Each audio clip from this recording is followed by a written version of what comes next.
Hi, good evening, everyone. Thanks for joining us. Good evening. Welcome to this webinar series. My name is Anchal, and we are here to launch another exciting session for PMI UAE chapter.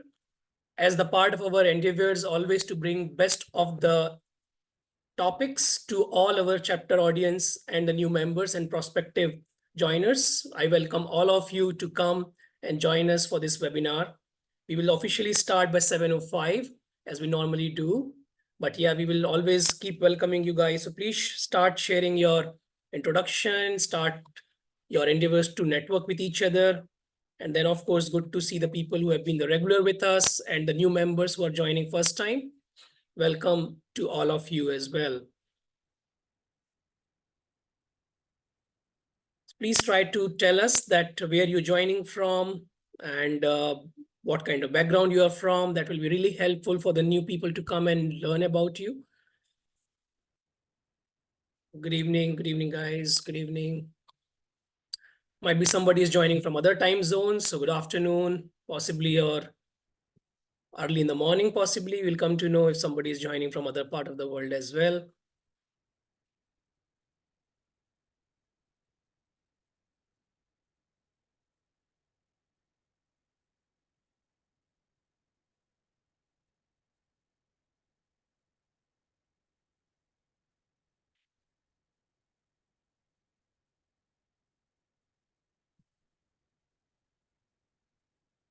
So we see the people normally joining from Middle East, Europe's, and sometimes Latin Americas as well. So we are seeing that we are growing ourselves in the form of visibility, in the form of also we see somebody from Pakistan joining us. Hello, Ashraf, as well. So definitely it will be most of the time when people learn together. And we are always trying to see that what kind of interests are getting excited by these different topics so that we can incorporate those feedback. Please try to share your feedback also if you want through this chat. That will really help us down the line to learn and pick up some important nuggets from it for the future references in the form of uh, next webinar sessions. So we have 70 odd so people have joined us, yes, so far. Hello, Nirmal from Mauritius. Hi, everyone.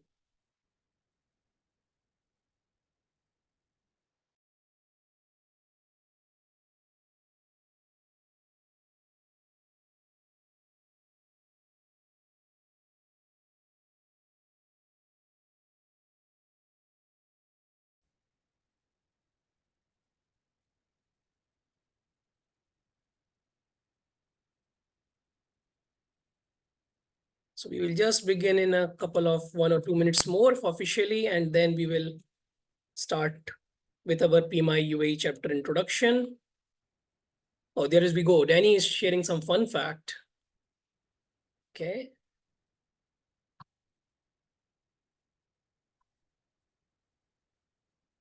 Wow. Okay. Interesting. Thanks for sharing that. Hello, Annie.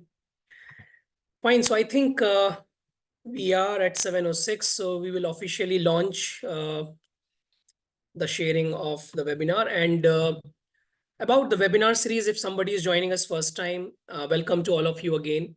Good evening again. And then most importantly, thanks for making your time for this particular webinar. Today's topic, what we are going to explore is getting about sustainability into project management aspects through the value of money lens. Of course, our speaker is one of the renowned person, and his name is Mr. Chinedu Mbonu. And then in this webinar, he is trying to guide us on this particular areas where we will try to expatiate on the nexus between the value for the money and sustainability in the different project segments. Also, he's going to emphasize about the benefits of integrating sustainability into projects, improving the project reputations, aligning it with the broader organization goals together. Sustainability has been the topic of the town recently, especially around the COP28 around the UAE. Dubai has been organized. A lot of things has been happening around since then and even prior to that. And a lot of things are changing as the part of SDG goals across the industry. And hence, I think this is much more relevant time for all of us to learn something about it through our webinar as well. My name is Anchal Chaube, and I'm your moderator tonight about this. And then I'm being joined by Mr. Amir and Parvez at the back end, and rest of the event team members as well. I would like to explain some housekeeping notes for all of you that how this webinar is normally going to run. So we expect near about 1 hour and 10 to 15 minutes of time to run this through. Before we launch our topic, we would also give the set agenda where we are going to introduce you to the PMI UAE chapter webinar presentation. We will have some short time for the Q&A as well after the topic is being completed. I will try to do our best to accommodate your queries and concerns and questions within the time frame. And I encourage all of you to start engaging into the Q&A section if you want to ask the questions and interact with each other in the chat section. With regard to the questions, please use the Q&A section. It really helps us to segregate the normal chats and the questions. I will also try to make use of the PPT presentations from our side so that you can get a good glimpse about what this chapter is about if somebody is joining first time. And of course, give us a good opportunity for you to know about the chapter as well. So I'm sharing my screen quickly to showcase you about the chapter information. A second, let me make it a full screen for you guys. Here it goes. So as we say, this particular engagement is being powered by Project Management Institute and of course UAE chapter. We are the part of the bigger endeavor around the project management PMI as an institute itself, which is being into legacy from 1969 itself. And then after 15 years, 50 years, in fact, now we are still going great with a lot of opportunities around professional association and of course research work in the form of training and also the standards and credentials. In the form of perspective of the vision of the chapter in the UAE, what we normally goes with empowering and influence all the individual with the innovative project economy principles to turn ideas into reality. So this is the vision of the chapter which we are working with. And to achieve that, this is the mission statement to disrupt and create value-driven opportunities to our chapter members like you and the partners to become agile, innovative, and productive in the platform for the growth of project economy. So that is about mission and vision statements, some photographs to showcase the chapters, and it is 100% run by volunteers. 3,300 plus active volunteers and members are here now. Overall, ranked top 5 among the chapters in the EMA region. We are proud about it, and we are continuously and constantly growing. We serve as important aspects of project management as a community. And of course, we are dependent on you to help us to make these chapter engagements much more effective and efficient together. Our chapter board is being led by Mr. Adil Sultan as our president, and all of the chapter board of directors are accompanied to support him in all the aspects of the functions. We have the certain key benefits about the membership for taking the PMI membership. As you might be aware, this webinar also gives you the PDUs. Of course, we give access to the certification discounts through our partner channels, especially member-only events, and also the tools and templates, which goes with. Importantly, about the chapter benefits, which we are continuing from last year itself, 4 important pillars: networking, learning, knowledge sharing, career growth, and events. And this webinar, we are engaging as a part of diversified webinars of the event section.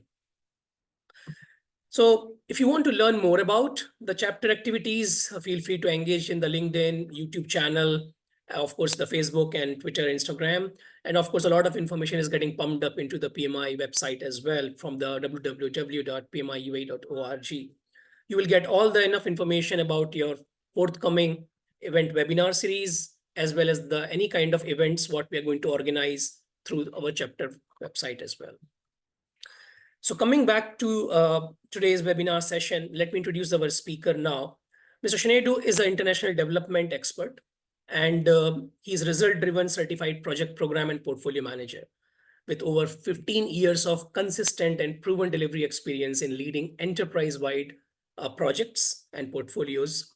His experience has been both of the side of bilateral and multilateral interventions and have delivered and maintained oversight on British government suites of program, Of course, he has been included into the health and humanitarian work of the society as well, and of course has been instrumental in building the governance framework as well with them. So without any further ado, I would definitely want Mr. Chinedu to come on the stage now and taking the presentation. I think he's there. Yeah, here you go. I can see you, Mr. Chinedu. Welcome to the webinar. And then we are here, the audience with 90 so people have joined us so far. So over to you to take it from here. Thank you so much, Anka and Charles. Really nice introduction. I'm super grateful for this opportunity, as well as to every other PMI UAE chapter member. I know a lot of people have made effort to have this session today, including Bavin and Monica, as well as also Pavel. So thank you so very much for the opportunity and the privilege. I don't take it for granted at all. It's always a privilege to come on this webinars and talk about some of the things that are very dear to us. So as you have said, and welcome to the rest of the audience. Unfortunately, I can't see most of you, but I'll take time later on to familiarize with everyone who has attended today. But I think as he has said, as Anchal has said, it's a good time to network. We have people coming from different parts of the world, so it's really a good time to network, and we encourage you to use the opportunity to network also. Now, talking about the topic today, it's something that is very dear to my heart, something that has also laid the foundation of my developmental work experience within the past 15 years, particularly because it's been led by my organization, the British government, in terms of championing what value for money means and driving that whole process, including defining that within the developmental space. But however, today we're looking at a bit of an addition to that, which is exploring sustainability in project management and then using value for money as a lens to really evaluate that. I wouldn't bore you with I think I've not started projecting. Sorry, have I?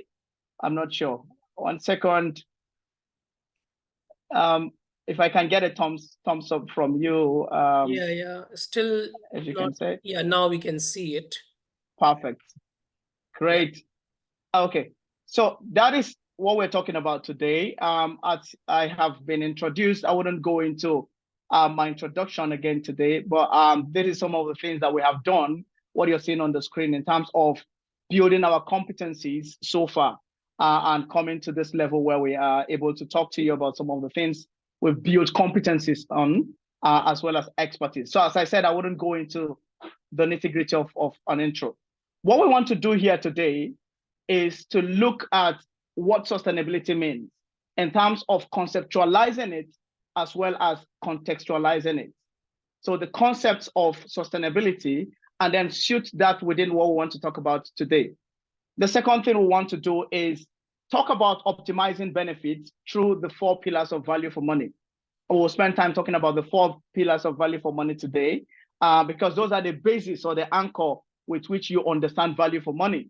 And then effectiveness will be our main focus. So effectiveness is one of the pillars of value for money. But we're picking effectiveness because it has a direct linkage with sustainability and how we achieve sustainable project outcomes. So the third thing we want to talk about is effectiveness and a value for money pillar in achieving sustainable project outcomes. And please, Mr. Antal, pause me if I'm speaking very fast, because I have a habit of talking very fast. And I understand there are quite a lot of people from different parts of the world, so might not be familiar with my tongue. So apologies for that. No problem. The fourth thing we want to do is to explore the nexus between value for money and sustainability in project management. What is the linkage? How do you really look at value for money from the point of value, how do you look at sustainability from the point of value for money? Okay, what is the nexus? What is the connecting point between the two of them?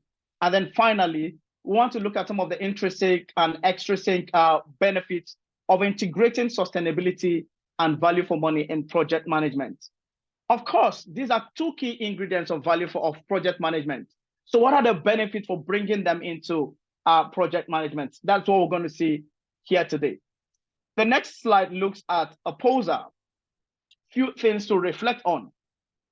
And one of them is doing the work right and doing the right work. How do we, what does it mean? And we're choosing effectiveness in understanding that within project management. What does it mean to do the right work? And what does it mean to do the work right? So one largely looks at effectiveness, the other one looks largely at efficiency. Now, these two things, you would understand it when we continue the course of this presentation today, and when we start talking about sustainability and value for money. The second poser here says, how does organization optimize productivity through integrating value for money and sustainability? At the heart of every organization is achieving strategic objectives and the goals, and of course, the vision of the organization. Okay, how do you optimize productivity? By integrating value for money and sustainability to help you achieve your strategic organizational goals or objectives.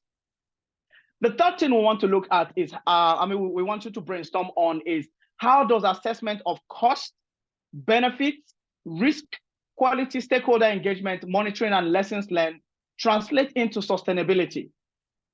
Does all of these things relate? Do they stand alone?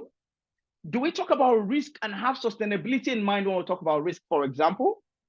Do we engage with stakeholders, bearing in mind that we want to sustain the gains of the project, or we want to sustain the intervention? And then the final poser here says, value for money and impact on social, economic, and environmental and financial sustainability. So there are different components of sustainability which we're going to see here today, but we want to see this nexus, the connecting points between all of this. The different aspects of sustainability, whether it is social sustainability, economic sustainability, environmental sustainability, and financial sustainability. How does it mirror value for money and vice versa? I'll pause for a second and let that sink before we get into the next slide. Okay, now sustainability in project management is what we want to unpack first, since it's one of the key areas we're talking about today, and we want to conceptualize it as well as contextualize it. Now, what I've started doing here is to have the different areas of sustainability and start talking about them. But one thing we must bear in mind is that in project management, sustainability involves considering the long-term impact of a project on the environment, on the society, and on the economy. The broader thinking of sustainability has to look at longer-term impact. Take note of the keyword longer-term impact. So when our project is being delivered, whether it's a humanitarian project, whether it's a construction project, an oil and gas project, whatever it is, how do we have in mind a longer-term impact? But also, how do we ensure that we consider the impact on environment, on the society, as well as on the economy? And that is the anchor of sustainability that we want to talk about today.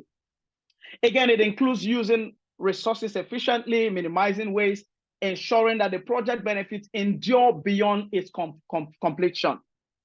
So the word sustainability has to do with longer term, has to do with beyond the project, what next? So as you're designing your project, as you're planning your project, as you're putting all the setup and doing all of those initial stakeholder engagement, even before you get into designing, coming up with your charter, the first thing you want to ask is, what is the longer term impact of my project? How does this project benefit, translate the timeline of the project? Okay, now sustainability also involves considering the long-term impact and the viability of the project. As I said before, not just in terms of the project outcomes, but in terms of the resource utilization. What does it require in terms of resource utilization?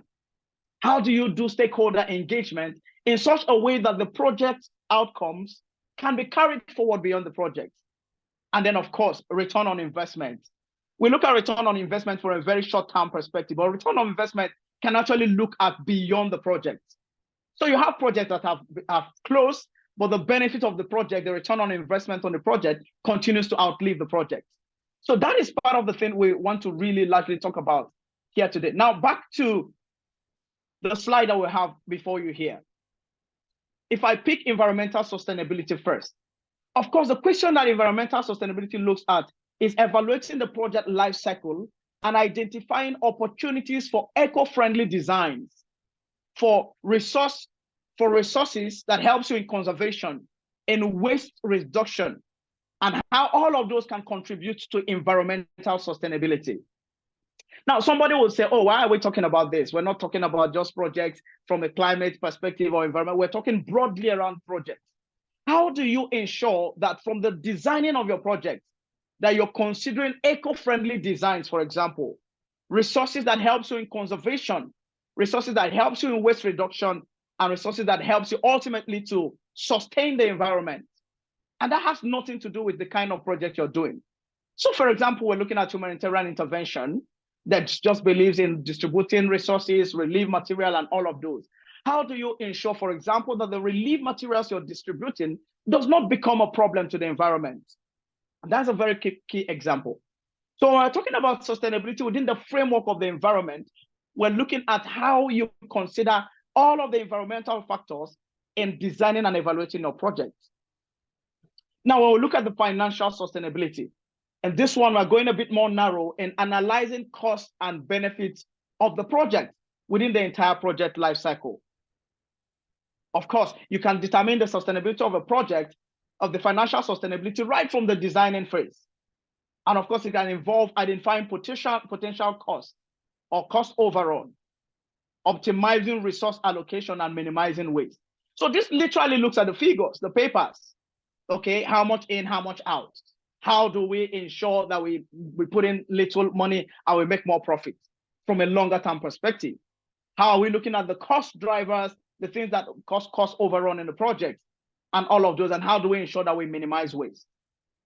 Now, the fourth one looks at social sustainability. Okay, and this looks at it from the point of the stakeholder engagement. For some of you here who are project managers, or for most of you here who are project managers, stakeholder engagement is one of the key aspects of project management, and you cannot take that away because it looks at the social part of the project. But in terms of social sustainability, it's looking at how you ensure you carry stakeholders along in inclusivity and community benefits of the project and all of the things you do. Now, I'll pause for a moment because this key area has really been one of the key concerns in Nigeria, which is the corporate social responsibility. People design projects, do all kind of mega projects in Nigeria, and corporate social responsibility is like an afterthought. Oh, well, by the way, I've made so much money from this project. I think I want to quickly just do something for the community. I think I'm getting some feedback. I'm not sure where it's coming from.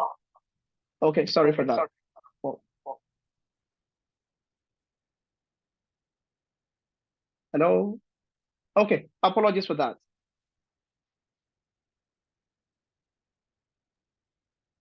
Can you confirm you can hear me? Have I dropped off? Yes, we can hear you, Chinedu. Perfect. So I was given an example around corporate social responsibility. Most big project intervention in this part of the world consider corporate social responsibility as an afterthought. Oh, we've made so much billions in this project and what we can give back to the society. The main thing to think about when you're designing a project is how do you make this project part of the society? How do you make it part of the community in such a way that the community sees you as part of them and your benefits becomes their benefits? And that's what social sustainability looks at. How do you start thinking about the community from the point of designing the project, even when the project is not necessarily for the community? Okay.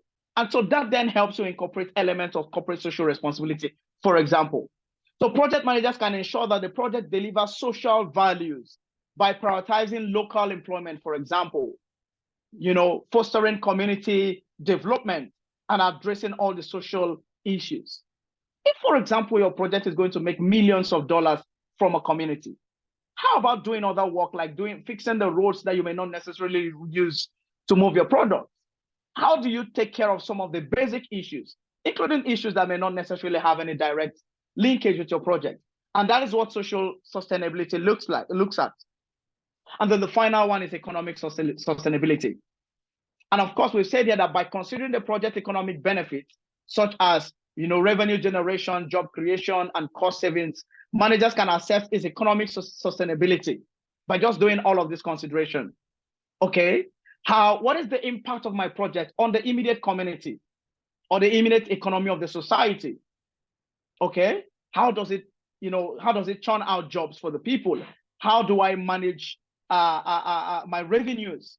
How do I manage costs in terms of cost savings? Okay. So, for example, how do you enhance your local industries? How do you support economic diversification? How do you encourage sustainable businesses? So you should be thinking in your head while you're designing a project, how do we diversify this project? And all of those conversation has to do with economic sustainability.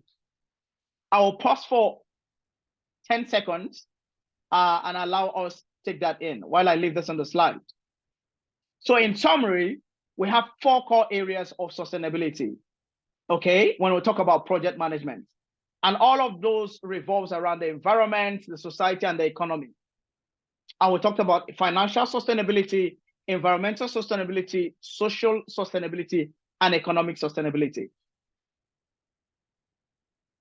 Now, the next thing we want to do is to unpack value for money. As I said before, this is an area that is very, very dear to my heart because over a period of time, I've really realized that it has become part of me. Everything I talk about is anchors on value for money. Now, in terms of a bit of background for value for money, it will interest you that the UK government championed the conversation on value for money long time ago. Through its developmental work experience, it started talking about value for money. What does it mean? And defining all the principles that underlines value for money. And I make bold to say that up to today, the UK government is champions value for money, basically because of the level of accountability and the level of scrutiny that it gets from the government, especially from the parliament, in terms of the way taxpayers' money is spent. Now, before we get into conceptualizing value for money, the UK government entirely defines value for money from the point of maximizing the impact of each pound that is spent to improve poor people's lives. And this is by the National Audit Office in the United Kingdom.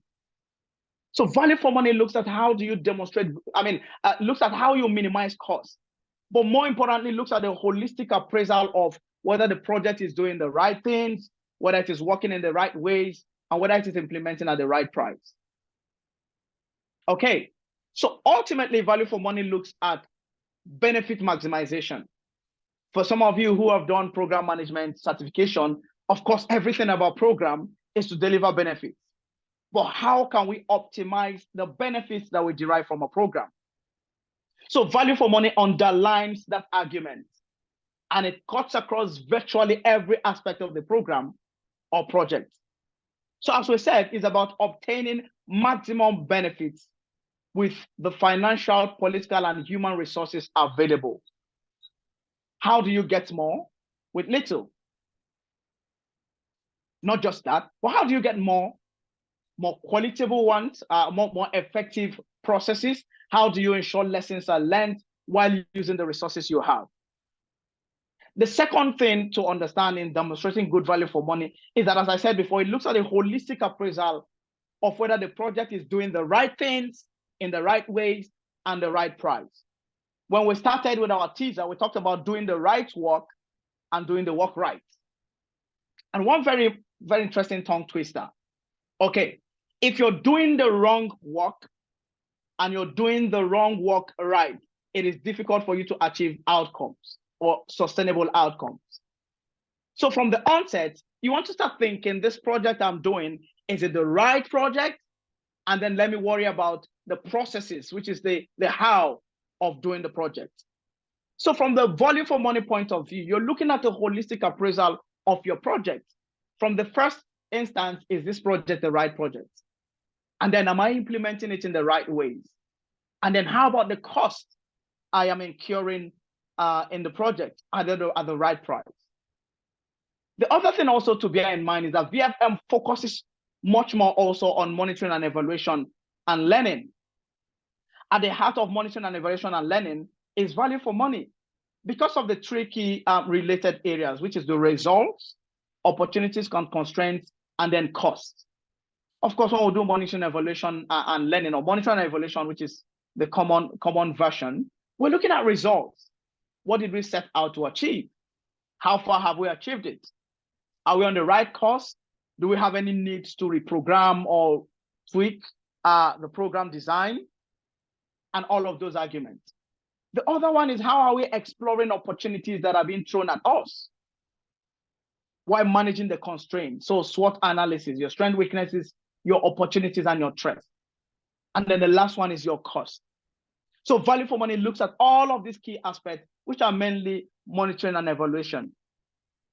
And then the fourth thing to say here also is that value for money is about achieving the possible results while making the best use of program or project budgets. How do you maximize the results you've set out to achieve while maintaining the best use of program budgets? And of course, how are you considering opportunities and constraints, which we just talked about a few minutes ago? Then finally, assessing value for money involves weighing up the value of these benefits in relation to the financial cost. It may sound like we're talking about the same thing over and over, but it's slightly different. It's slightly different. Okay? From the point of assessment, you're weighing value, you're doing a cost-benefit analysis. But now, in summary of this, we're having this thinking in the longer-term perspective from a sustainability point of view. Okay? So let's have that in mind as we move to the next slide. Now, the next slide looks purely around the 4 pillars of measuring value for money. As I said before, this is purely from the UK point of view, but other organizations, or other donors and other big players within the development space have adopted also this 4E approach. And this 4E approach defines everything value for money, but also there are some bits of nitty-gritties that may not necessarily be unpacked looking at this.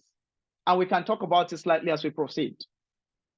The first thing to bear in mind is that the value for money can be measured against your result framework. Okay? The 4 pillars of value for money can be measured against your key log frame or result framework, as we say.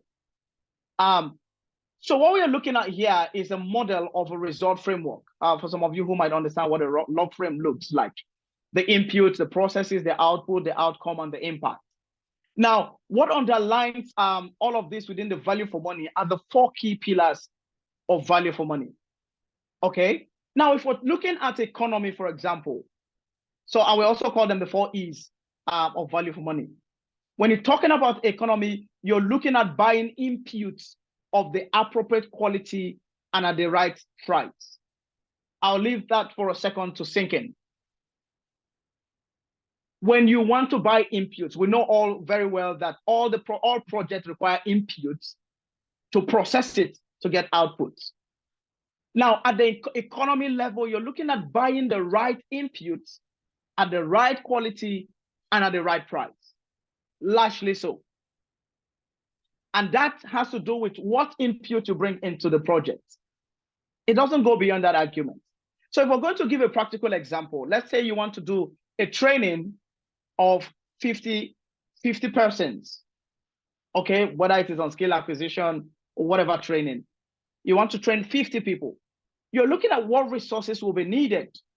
Of course, you want to bring a resource person, you want to bring materials for the training, PowerPoints, and all what have you. The argument here is saying the inputs that you're getting, the materials you're getting, are you getting the right quality at the right price? That's all. Now, when you go beyond that, the next pillar is efficiency. And this looks at the conversion process. You've gotten your inputs. How well are these inputs converting into outputs? And largely, that's the conversation around economy.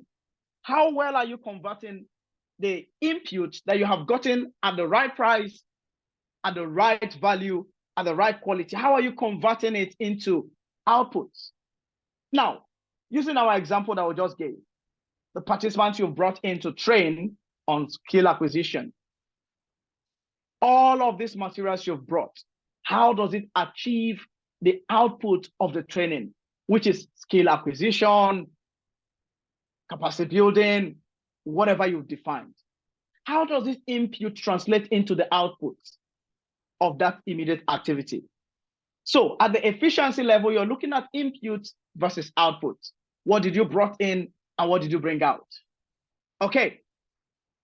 And I don't want us to be confused here. I guess this is the area I might have more questions towards at the end of the day. So, but largely, you look at economy, you look at efficiency. How well are you taking in the inputs, whether it is materials, resources, human resources, material resources, whatever it is? How does it help you to achieve your outputs? The third pillar is effectiveness.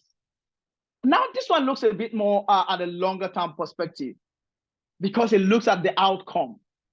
You have your beautiful input at the economy level. It has translated into output. Beautiful capacity has been built. People's skills have been acquired. People have been empowered. I mean, people, yeah, of course, you train them. They now have knowledge and competencies. Effectiveness, look at how their life then is translated. Okay? So how well are the outputs from your intervention contributing towards the desired outcome? Now you're looking at the people you have trained. How are they implementing the training? Are they setting up things to demonstrate that they've learned and that the training output was achieved? Have their life now improved by the result of what you have done? Now, take, for example, a typical construction company. Okay, and let's say inputs are some of your raw materials, and then the output is the product you have produced. The level of effectiveness, look at how your product is impacting lives. Whether it is your car production, whether it is your road construction, how is the benefits being maximized? When is benefit utilization taking place? So that's the argument around effectiveness. It looks at output and outcome. And I hope this is very clear. Okay, the final one is a bit tricky, which is equity. Now, this was an additional layer to the initial 3 E's based on research and years and decades of intervention. The argument was then around, oh, well, beautiful effectiveness, yes, great intervention, life is being changed, efficiency is working well, economy. But then how are we considering issues around inclusion? How are we ensuring that we're not neglecting a few people? How are we ensuring fairness, equity, maybe not necessarily equality? So equity is the last pillar, and it looks at how different groups are affected by the intervention. Okay, and how are the benefits distributed between these groups fairly? Now, this is a very huge conversation. Don't we summarize it in this way? But it looks at equity from the point of your project. How do you bear in mind that you're not neglecting the vulnerable groups, those that are living with deficiencies, those that are orphans, those that are affected by conflict, whatever it is, within the area of intervention? As I said, I expect a lot of questions on this, but we're going to run very quickly. I'm not sure how much time I have. Now, when it comes to understanding all of these 4 pillars, there must be an optimal balance between economy, efficiency, and effectiveness, while bearing in mind that equity is an underlying factor. I won't repeat anything here. As I said, this is being championed by the UK National Audit Office. Now, we have picked effectiveness a pillar in value for money because of that linkage we talked about, okay, with sustainability of project outcomes.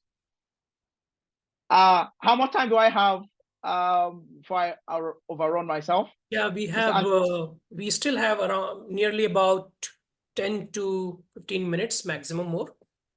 Okay, 10 to 15 minutes. Okay, that's fine. That's fine. Let's see how quick we run with this. Excuse me.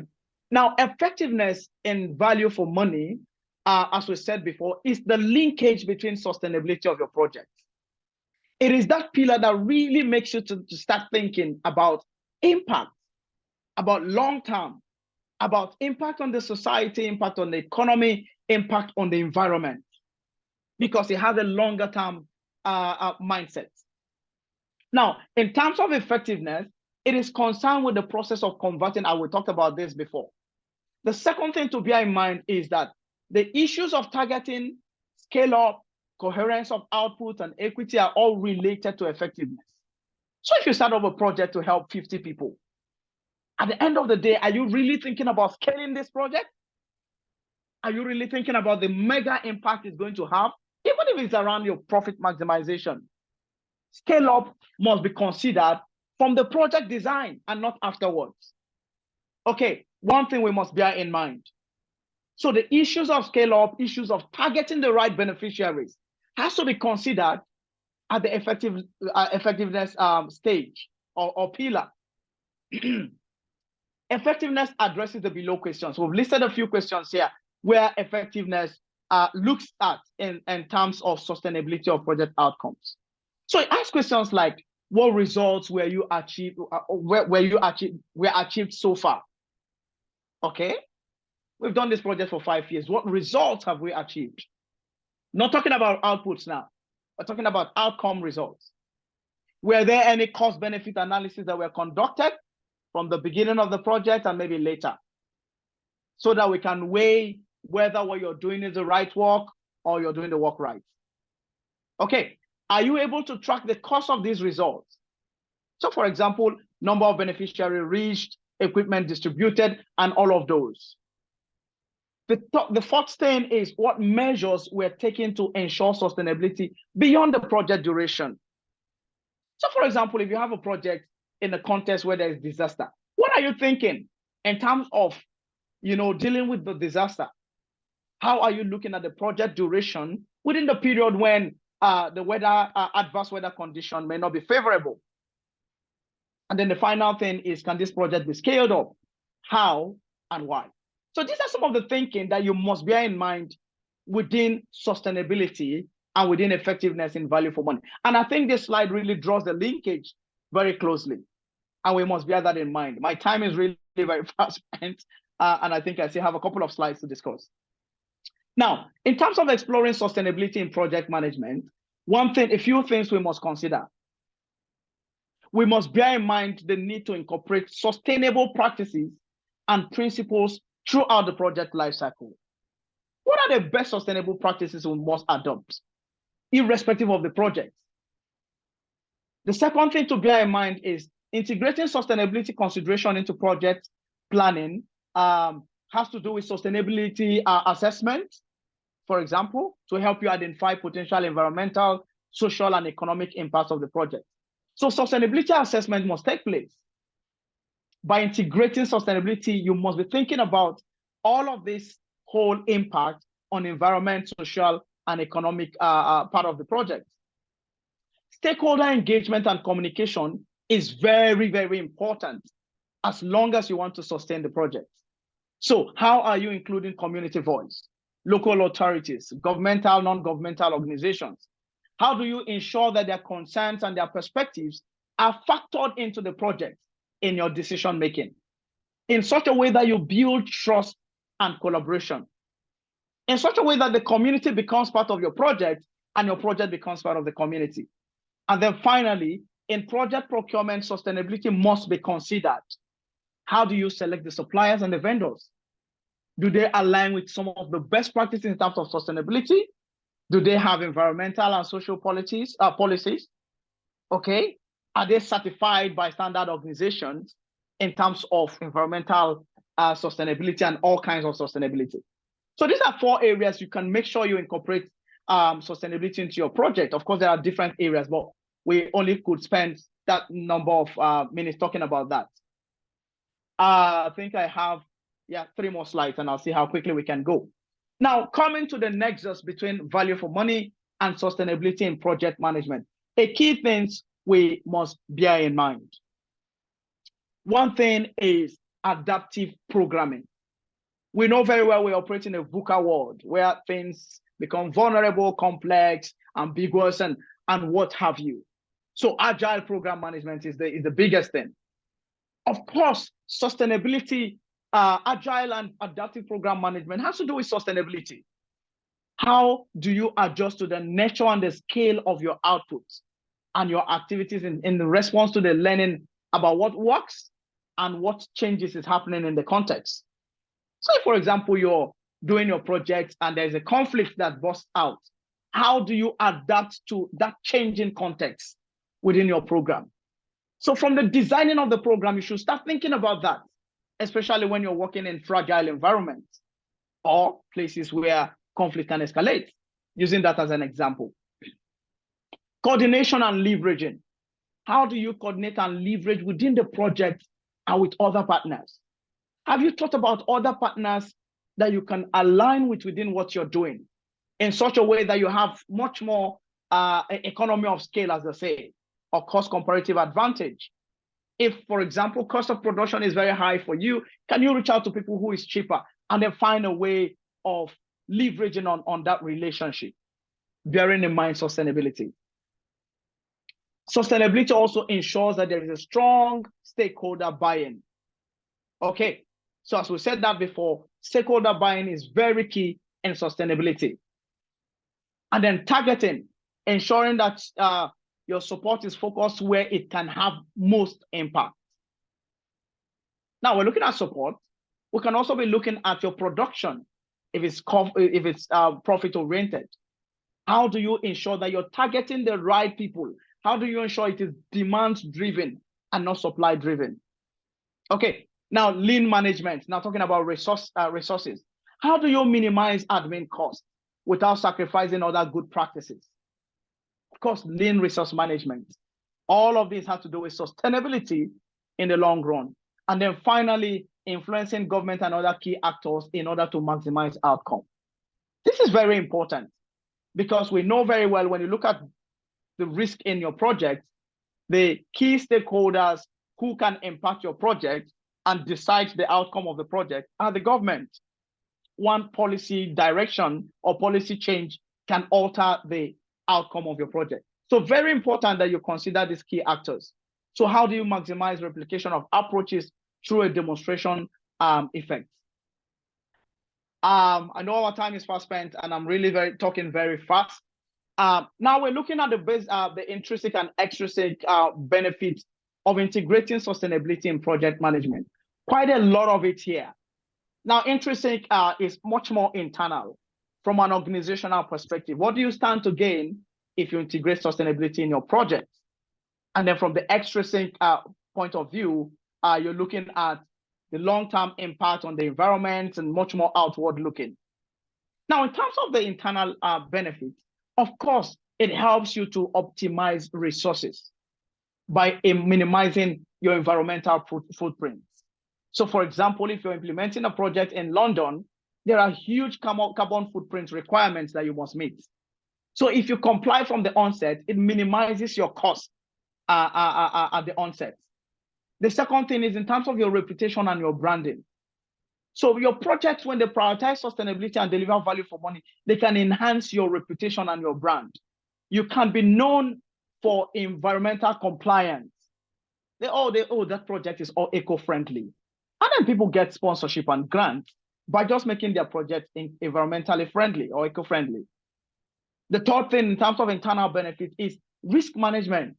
It helps you to mitigate risk associated with both environmental regulations, resource scarcity, changing societal expectation, and what have you. So from the onset, you're mitigating the right risk, okay? And then risk management reduces costs, as we know very well. Now, on the outward looking, we have broadly two. I mean, there are other areas too, but this is our core area of focus. Now, the long-term impact from, the environmental, the societal, and economic impact.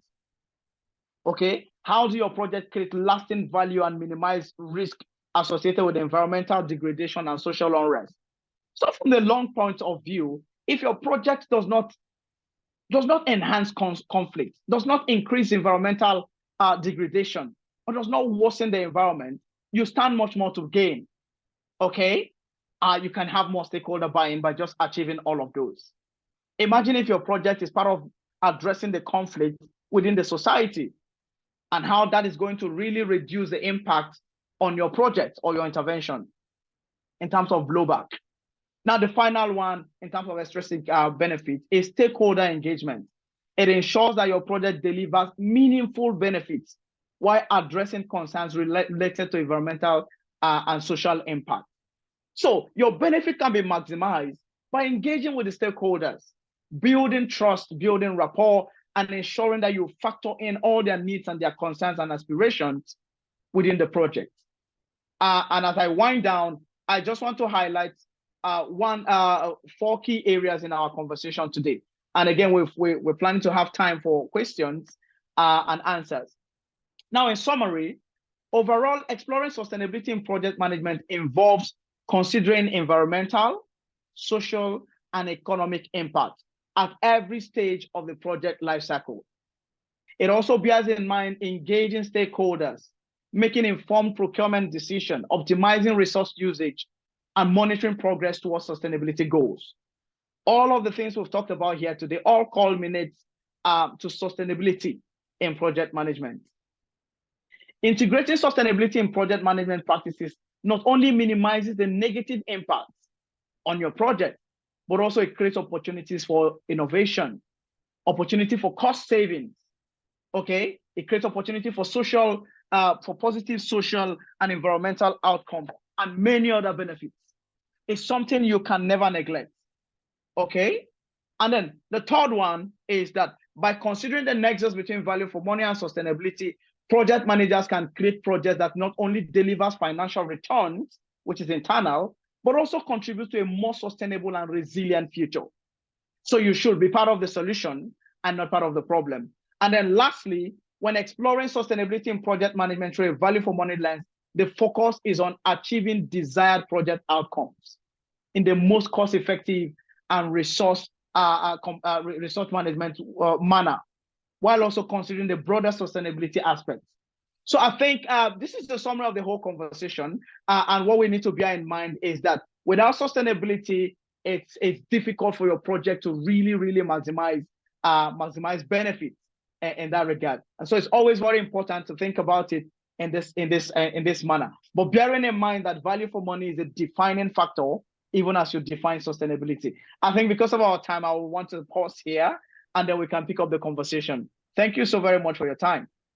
Thank you, Mr. Chinedu. It was really an interesting conversation, and I know that we can go long and long on it, especially when we're talking about value for money angle around it, and then the 4E's what you described. A lot of areas are there which are very intriguing, and they require much more explanation in the form of some practical advices. But for the sake of the time, we still are left with near about 5 to 10 minutes maximum. So I'll try to take the questions of the audience as well during this. So audience, if you have more questions, you can put up into the Q&A. Let me start with whatever I have got so far. So let me begin with Mr. Faisal's question there. The form of will this nexus of financial, environmental, economic, and social sustainability, which we are trying to incorporate as a project charter in the business case, if this nexus impact on the project cost as well, then what do you think, what would happen to the sponsor or the client will pay for the sustainability costs, what getting incurred as a part of this project? What's your take on it? You're on the mute, Mr. Chinedu. You have to unmute yourself. Sure. Sorry, apologies. No, am I looking at the same question here? I think that's the question from Faisal. Yeah, correct. Okay. The same one. Yeah. Okay. So I think what he's trying to understand is the nexus incorporation of project charter in the business case. If this nexus impact on project costs as well, what do you think? Okay, does either sponsor or the client will pay? Well, I think ultimately, it depends on how it manifests. Okay. If, for example, you do not incorporate this nexus into your project design and you attract environmental charges, of course, your project is going to bear it. But we know how project transfers this cost to the client or to the sponsor. So depending on how the sponsor is, the sponsor could push back, because it is expected of the project manager to consider all of this and designing the project and coming up with the project charter. So I work with a donor and I manage portfolios that cover millions of pounds in their hundreds. And I have many implementing partners who implement my project. If the implementing partner designs the project and brings the project charter, I will look at it and I'm trying to understand, have you factored in the laws of the land, environmental laws inclusive, Have you considered the sustainability of the project and all of those conversations? If we had that argument, it's avoidable.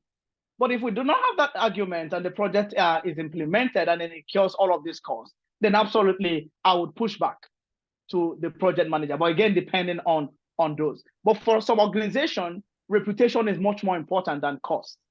So the sponsor may be much more disappointed when he realizes that he's been, he's been fingered in this aspect, especially when it is entirely avoidable. I don't know if that response makes sense. Yeah, definitely, because as you said, it depends on the localization aspect. It depends on the overall impact of the project is costing what on the long-term impact, even if the project is over, and then whether those impact will bring additional cost in the form of risk or in the form of some kind of fines down the line. And I think those all need to be considered as a part of the return benefits and then the cost effectiveness around that. But yeah, I think it was a good circulated response what you tried to project to that question. We have two questions from Marco. As you can see, the development banks funding projects have environmental and social safeguard policies to address sustainability. But what about private sector? Do you have examples of private sector adopting these kind of policies? Okay. Yeah, Marco, very important question. And I suspect you're working with one of the big banks, World Bank, African Development Bank, European Development, whatever it is, because we work closely with them. And social safeguards is really one huge area. And the word safeguarding has to do with doing no harm, okay? Not reinforcing social dynamics, environmental dynamics, and poor practices. That's the bigger definition of safeguarding. However, you must bear in mind that ethical conversation also falls under safeguarding, which is the key area that concerns the private sector. So, for example, as simple as mining is, how do you ensure ethical consideration within your mining? How do you ensure you do not pollute the environment? How do you ensure that you do not constitute public nuisance, whether it is in terms of presenting more hazard to the society? Or how do you also make sure that, for example, your corporate social responsibility does not reinforce economic division?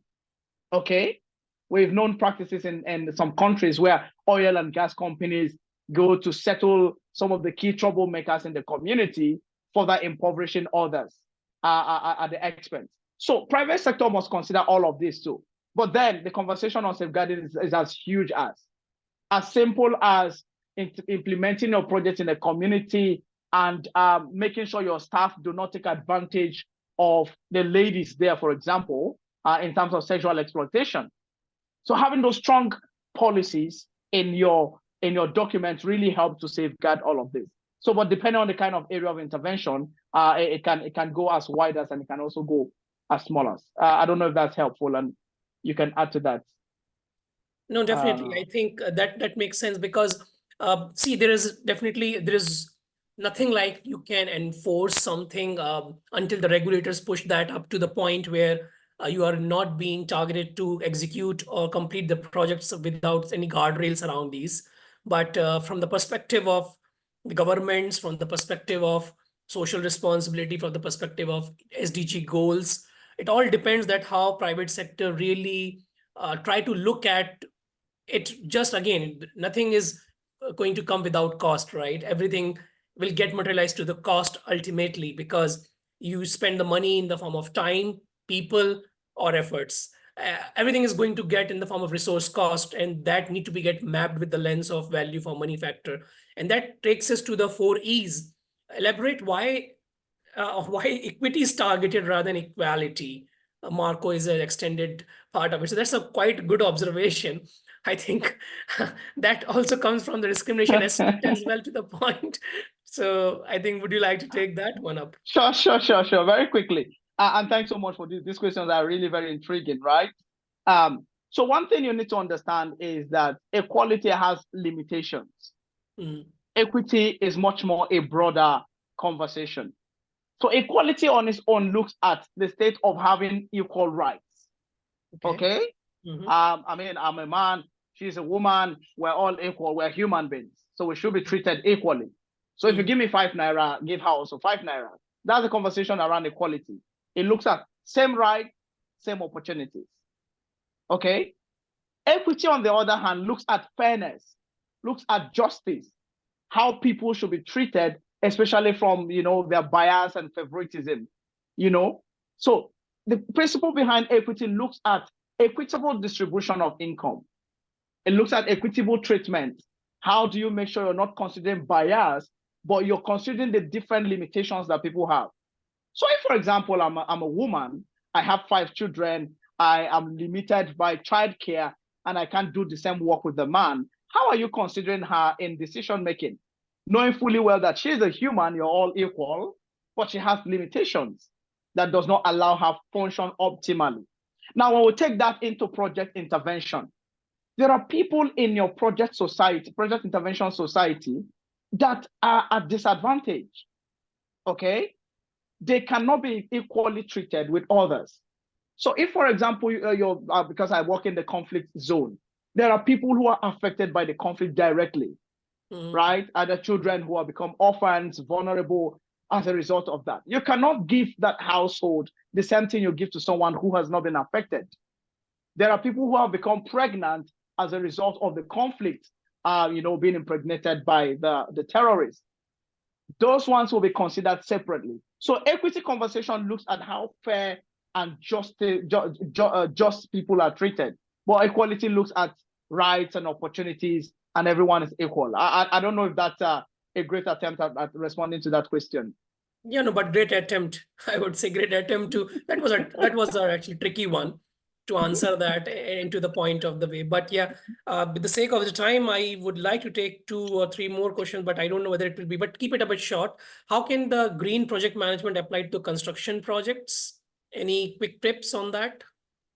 Yeah, sure. I mean, you need to consider how your project construction project does not create adverse conditions for the environment in terms of your waste production, in terms of your input, in terms of the things that you're working with, including your product.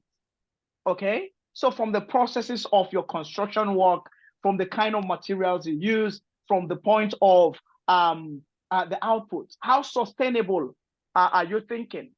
So if your product is going to be an environmental pollutant, it's going to increase the carbon footprint, then it's something you must consider. How are you using eco-friendly means of production?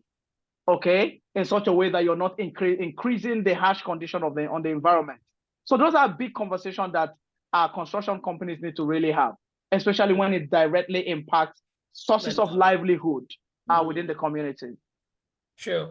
What are the recommended resources on ESG reporting and the framework for programs and projects? Any recommended resources you would like to mention? 1 or 2? I can't remember anyone now, but maybe I could pass some to you if I could get that. No problem. But I do not have anyone right now. Okay. I can recommend. And also this one question from Ashraf is that how should these factors be incorporated into project charter to ensure the implementation? Otherwise, what is going to happen that you keep it to the level of conceptualization, but the realization benefits will not only go towards the cost effectiveness. So what's your thought on that? Absolutely good to be incorporated into the project charter because it defines all the broader aspects of the project. So I would really recommend that it's also incorporated into the project charter, because at the end of the day, that's the document that carries both accountability and responsibility, right? That's an agreement, both between the sponsor and then the implementing partner. So it certainly should be factored in. And if I'm the sponsor, I will flag it if it's not factored in, because those create some adversarial conditions in the long run. Yeah, so absolutely recommend it added. Any other last inputs you would like to say if the audience want to learn more about the topic? Any authentic knowledge resource you would like to mention to all of us? I mean, online, there's a huge resources on value for money. There's also a wider thinking about sustainability. You can literally get lost. So I can just recommend going online to check out different documents, and different materials also have been written, projects, books on sustainability alone. How is it defined? What does it mean? At some point, it's like globalization and the conversation around globalization. Where does it stop? So also has sustainability also become. So quite a lot of documents there. But for you to understand the two of them, I think you need to first understand value for money from the one end, and then look at sustainability from the other end, then see the linkages at some point. Great. Thank you, Mr. Chinedu. I think it was really quite a bit insightful information that what you shared with us. Before we close the webinar tonight, again, I think thank you guys for coming together, asking those lovely questions back. And then, of course, your participation is really valued and noticed around that. From the purpose of the PDU, you will get the PDU automatically to your PMI account if you registered this webinar using the PMI email address. I would like to give a big shout out to the friends in the marketing team, without whose contribution these webinars would not have been a completion stage. And they're ones who are putting the right information, relevant information into social media and also into the PMI UA website as well. So I think we won't say good night without saying thanks to rest of the PMI chapter volunteers who are always there behind these webinars with us, from the membership outreach, volunteering and finance team as well.